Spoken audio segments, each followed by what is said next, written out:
জাম লেগে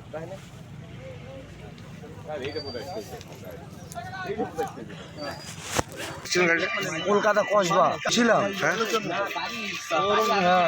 65-70 জন ছিলাম। কোথায় যাচ্ছিলেন? আমার মুকুটমণিপুর যাচ্ছিলাম পিকনিক করতে। কিভাবে সামনে একটা বাইক যাচ্ছিল, এই অবধি দেখলাম বাইকটা ডান দিক বাদিক করতে করতে যাচ্ছিল, তারপরে অটোমেটিক গাড়ি ধরে নেবে। আচ্ছা, কেমন কার সামনে বাইক যাচ্ছিল, এমনি প্যাসেঞ্জার লেগেছে? হ্যাঁ চোট লেগেছে, সব গেছে, হসপিটালে নিয়ে গেছে। আচ্ছা।